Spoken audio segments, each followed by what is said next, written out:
this is Greg Kelly. Donate now to Toys for Tots, which works year-round. Go to toysfortots.org. Toys for Tots supports children in need throughout the year with programs like the Toys for Tots Literacy Program. Established in 2008, it has provided over 63 million books to disadvantaged children. The Toys for Tots Literacy Program is committed to providing disadvantaged children with direct access to books and educational resources that enhance their ability to read and communicate effectively. Go to toysfortots.org.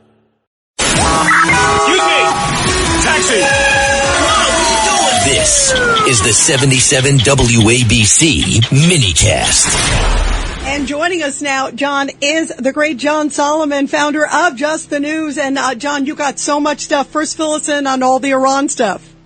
Yes, well, today, for the first time in a very long time, an American sub used a torpedo to take down an enemy ship. That occurred in the Persian Gulf. We took out a really significant Iran freighter that was part of their navy. The latest in the decimation of the naval brigade that is what used to be Iran's prized force. Today, they're all sunk at the bottom of the ocean, the latest being announced today. But old-fashioned torpedoes. How about that? We haven't seen those in a long time in modern warfare.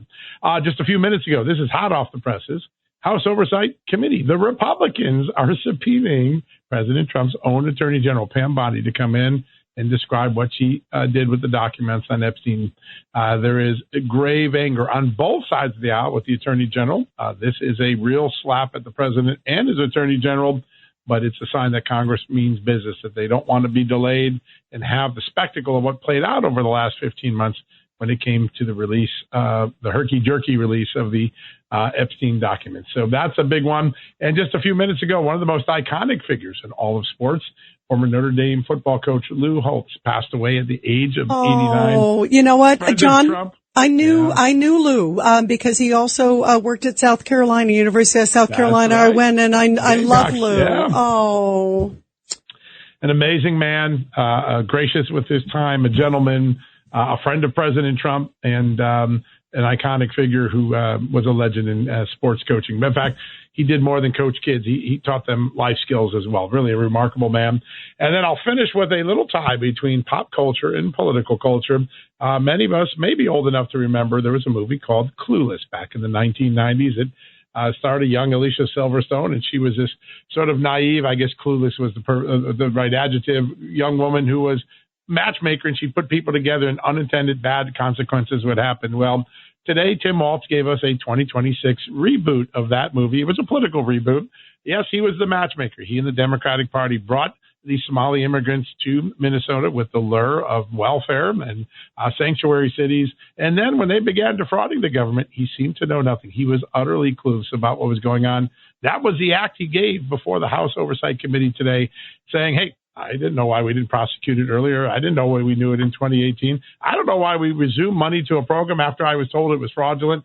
I don't know. I guess I'm clueless. It was a pretty remarkable performance in front of the House Oversight Committee, which earlier in the day released a report providing damning evidence. 9 state officials confirming they had warned the governor, the Attorney General of Minnesota, Keith Ellison, and others about the fraud, and they seem to always turn a blind eye from it. So, remarkable story played out in Capitol Hill. Really entertaining, though probably frustrating hearing for most Americans. Wow. John, the other thing, too, you recently talked about some of the funders of some of these protests. And I think about, what is his, Neville Roy Singham. And talk about that, because we've seen all these protests. They're literally anti-ICE and I think, America, the way they're talking about, and don't go into war with, there was some that were praising the Ayatollah, and they all had similar signs. Like, what an interesting thing. They had the same kind of these bright yellow signs with black or navy writing, and they showed up, what a surprise, New York and LA and all the same cities at the same time.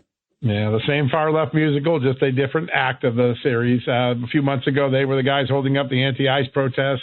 Last summer, they were the criminal justice warriors, and now they're just the Iran protesters. The most remarkable thing about the Singham Network, which we've connected once again in our reporting to these current protests, is that more than 2 years ago, the chairman of the House Ways and Means Committee, Jason Smith, sent a letter to the IRS. He sent it again last year. He sent it again this year saying, Congress investigated this. It does not look that Neville Singham's groups and others like them deserve the 501c3 tax exemption and nonprofit status again. You should revoke it. 2 years later, nothing has happened at the IRS that we can tell. They're still in business. They're still benefiting from a tax exemption while creating protests that block ICE from enforcing the law or paying homage to one of the most deadly terrorist tyrants in the world. It's a head scratcher, but sometime soon I believe the pressure will build and the IRS will take some action against some of these funders. But it is remarkable, and it's literally the same MO. They find the latest cause, they just move their protesters to it. John, this is Rudy Washington. How are you? Good talking to you, man. Yes. Have you been able to find anybody who opines on why the Democrats taking the positions that they take? It's almost suicidal. You're not funding Homeland Security at this point. You know, it seemed like they would have ran back in. I don't understand. Rudy, it's a perfect question. I don't understand it. Yeah, it's suicidal. I don't get it. Whose side are they on? I think what you're seeing is what we often call in Washington elite capture, which is an elite few funders who right now are the base of the funding arm of the Democratic National Committee have captured the entire party. Think about this. Hakeem Jeffries represents New York. He is at the epicenter of the greatest terror attack in American history. He represents the people who lost thousands on 9/11, and he's okay at this moment of high terrorism to potentially keep the Homeland Security Department handicapped with 1.5 hands behind its back. Every day the Democrats play out, but they've been doing this for quite some time, all through the 23-24 election. They doubled down on an open border, even though most people were tired of losing Americans to that. They have to, at some point, they have to realize the cost of that capture by the elite few that fund the party and drive the party's messaging and get back to the working class if they're ever going to be an effective party going forward. They're even on the wrong side of the war.